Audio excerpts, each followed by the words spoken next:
박현경 기자의 인사이드 아메리카. 네, 도널드 트럼프 대통령이 불붙인 그린랜드 매입 논란의 파장이 갈수록 거세지고 있습니다. 논란은 도대체 어디에서부터 시작돼서 지금 어떤 상황이고 또 왜 이렇게까지 파장이 커졌는지 좀 알아보도록 합니다. 박현경 기자 어서 오십시오. 네, 안녕하십니까. 우선 트럼프 대통령이 그린랜드의 영토 매입 논란 어떻게 시작이 됐죠? 네, 꼭 일주일 전입니다. 지난 15일에 네. 이 월스트리트저널이 관련 내용을 보도했습니다. 트럼프 대통령이 백악관 참모들에게 이 그린란드 매입 방안을 검토하라고 지시했다는 내용이었습니다. 네. 월스트리트저널 보도 내용을 보면 이제 측근들은 트럼프 대통령이 몇 차례 저녁 식사 자리에서 그냥 지나가는 말로 그린란드 사는 게 가능한지 물어봤다고 하고요. 또 그린란드에 매장된 자원, 그리고 그린란드의 지정학적 중요성에 대해서 잘 들어봤다고 했습니다. 네. 근데 그린란드 하면 저는 청정지대 여기까지는 생각이 나는데 네. 그 외에는 뭐 이게 어떤 나라고 어디에 있는 건지 잘 감이 안 오는데 좀 설명을 해주세요. 네, 먼저 위치부터 살펴보겠습니다. 이 그린란드는 북극해와 북대서양 사이에 있습니다. 네. 쉽게 생각하면 이제 캐나다 가장 북쪽 끝에서 동쪽 대서양에 있고 그린란드 가장 남단은 캐나다 퀘벡이랑 위도상으로 겹치더라고요. 네. 면적은 210만 제곱킬로미터, 알래스카의 1.5배 크기로 세계에서 가장 큰 섬입니다. 인구는 5만 6천여 명이고요. 그린란드는 18세기 초반에 덴마크 영토로 편입됐습니다. 주민투표를 통해서 2009년부터 자치권 확대를 달성했지만 외교, 국방, 통화정책 등은 여전히 이 덴마크에 의존하는 덴마크 자치령입니다. 그래서 덴마크는 매년 이 그린란드의 전체 세입 절반을 웃도는 5억 6천만 달러 예산을 그린란드에 지원하고 있습니다. 네. 근데 이 그린랜드 매입에 이 트럼프 대통령이 관심이 있다는 기사가 나오고 가장 먼저 반응한 건 당연히 그린랜드겠죠. 네, 그렇습니다. 네. 일단 백악관이랑 미 국무부는 월스트리트저널 보도에 대한 논평 요청에 반응을 하지 않았고요.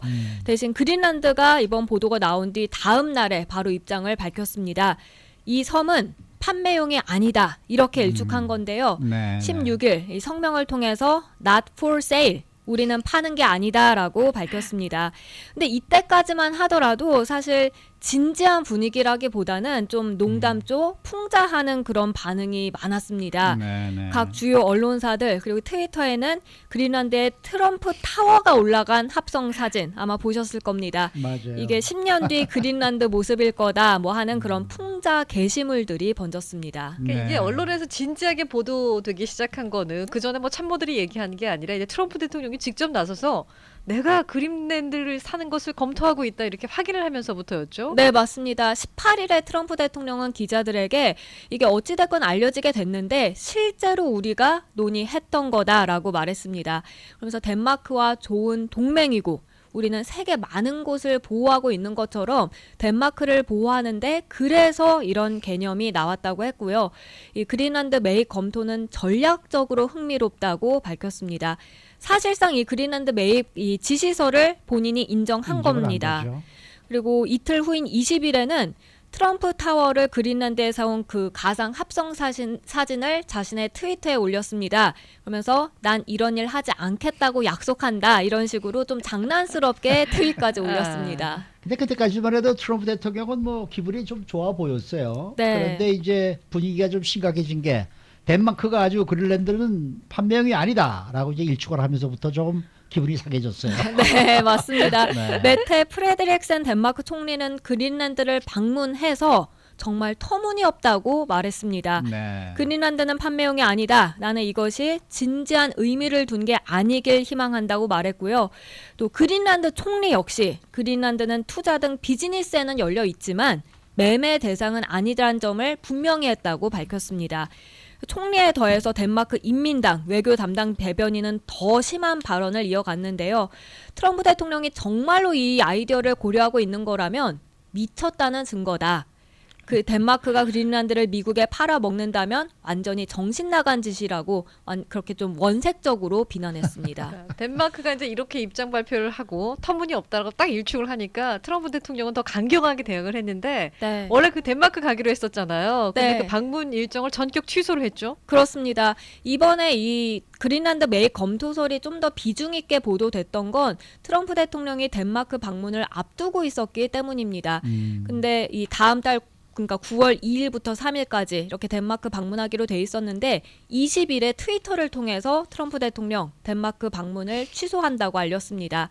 덴마크는 훌륭한 사람들이 사는 매우 특별한 나라지만 그린란드 매입 논의에 관심 없다는 덴마크 총리 발언에 근거해서 2주 뒤에 잡힌 우리의 회동을 다른 때로 연기한다라고 통보했습니다. 갑자기 이렇게 2주도 남지 않은 덴마크 방문을 취소해버린 겁니다. 근데 이 트럼프 대통령이 덴마크행을 돌연 연기해버렸다. 이게 좀 동맹 무시가 좀 지나친 것이 아니냐라는 지적이 지금 많이 나오고 있어요. 네, 아무리 그래도 그린란드를 팔지 않겠다는 반응을 문제 삼아서 덴마크 방문까지 취소해버린 것 납득하기 어렵다는 지적이 많은데요. 미국에서도 그런 목소리가 높았고 뭐 덴마크에선 말할 것도 없었습니다.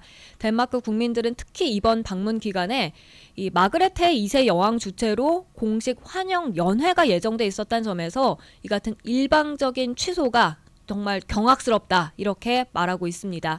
그리고 덴마크 총리 역시 입장을 내놨는데요.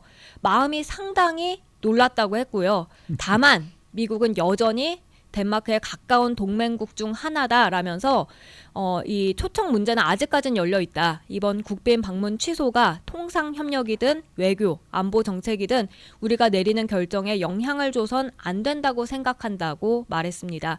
그리고 마이크 폼페이오 미 국무장관이 오늘 아침에 이제 뒷수습에 나섰다는 소식이 전해졌는데요. 네. 폼페이오 장관은 미국의 동맹국 중 하나로서 덴마크가 보여준 협력, 공통의 안보 문제에 기여한 데 대해 감사의 뜻을 표했다고 하는데 일종의 피해 수습을 시도한 것으로 보인다는 평가입니다. 그러니까 트럼프 대통령이 네. 희망사항이 거절이 되니까 이게 외교 문제까지 비화가 된 건데요. 네. 국무장관은 국무장관대로 이런 걸 또 무마를 하는 게 자기의 또 업무고. 네. 저희 일이죠. 네, 그렇죠. 네. 근데 이제 미국이 이 그린란드를 사겠다고 이 매입 의도를 밝힌 게 이게 처음이 아니잖아요. 네, 가장 먼저 매입을 시도했던 건 1867년이었습니다.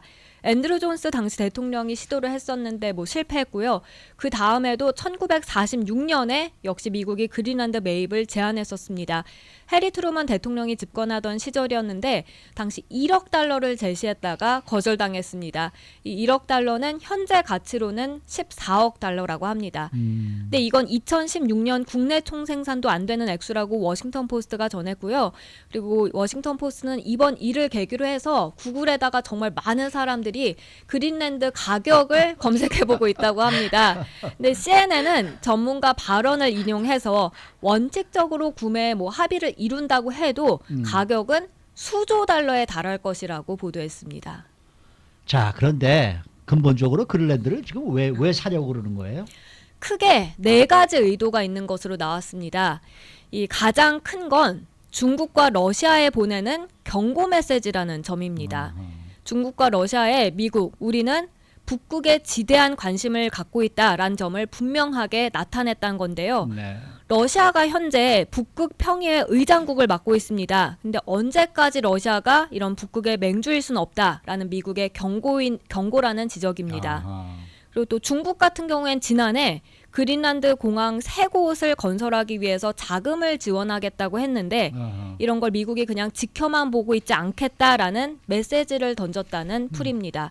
그러니까 지금 그린란드에 집중되곤 있습니다만 사실은 트럼프 대통령이 미국이 북극 지역에 새로운 영역을 개척하는 데 있어서 궁극적인 목표가 있는 것 아니냐 하는 얘기가 나왔습니다. 뭐 이것도 분명히 일리가 있지만 실제로 그린란드가 가지고 있는 어떤 가치가 엄청나다는 이야기도 있죠. 네, 그린란드는 국토의 85%가 빙상입니다. 그리고 경작 가능한 영토는 2%에 불과하고요. 그래서 얼핏 보면 그냥 얼어붙은 땅처럼 볼 수 있는데요. 근데 사실은 막대한 양의 히토류가 매장돼 있다고 합니다. 이거죠, 히토류. 네, 히토류는 스마트폰, 컴퓨터, 무기체계 등 첨단 산업 분야에서 필수적인 물질인데요.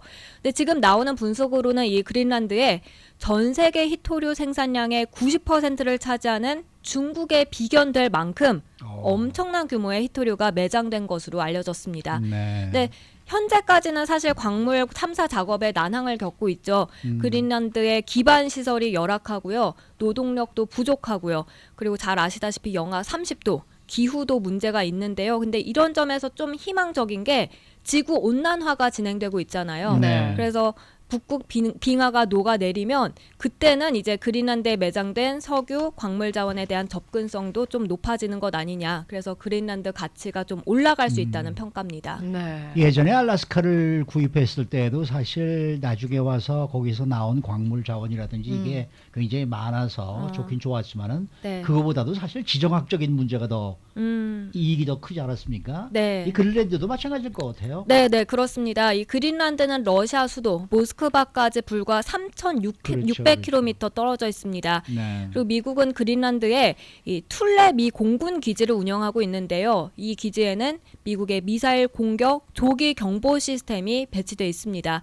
그래서 국가 안보를 보더라도 그린란드가 매우 중요하다는 진단입니다. 네. 그리고 여기에 더해서 북극해가 새로운 물류 항로로 각광받고 있어서 이런 점 역시 그린란드의 지정학적 위치로 미국이 탐낼만 하다라는 평가가 나옵니다. 그리고 또 한 가지 이제 미국 내 이슈 때문에 트럼프 대통령이 내가 그린란드를 매입하겠다 뭐 이런 의사를 표명한 거라면서요. 네, 이 미국에서 떠들썩한 두 가지 이슈를 잠재우려고 뭐 잠재우진 못해도 적어도 미국인들의 시선을 돌리기 위해 이렇게 나왔다는 건데요. 네. 바로 총기 규제 논란 그리고 경기 침체 가능성에 따른 내년 대선 양상입니다. 일단 총기 난사 사건에 총기 규제 이슈가 부각됐었는데 이를 흐지부지하게 하기 위해서 좀 이런 그린란드 이슈를 이끌어냈다는 시각이 있고요. 그리고 경기 침체 가능성에 재선 가도에 차질이 빚어질 수 있다. 이런 가능성이 나오니까 한창 진행 중인 민주당 대선 경선 뉴스에서 최소한 미국인들의 관심이 멀어지도록 한 그런 의도가 있다는 평가였습니다. 그런다고 멀어지겠습니까? 네. 한국에서도 왜 조국 사태를 덮으려고 지소미아 파기했다라는 그런 얘기가 지금 나오고 있고 그런데 네. 어쨌든 트럼프 대통령이 네. 좀 엉뚱하기도 하지만 참 대단한 그런 맞아요. 아이디어를 가지고 있는 것 같아요. 맞습니다. 그렇죠? 네. 그거 하나는 인정합니다. 아, 네. 그건 정말 인정해줘야 돼요. 네, 네. 수고 많으셨습니다. 네, 고맙습니다. 박현경 기자였습니다.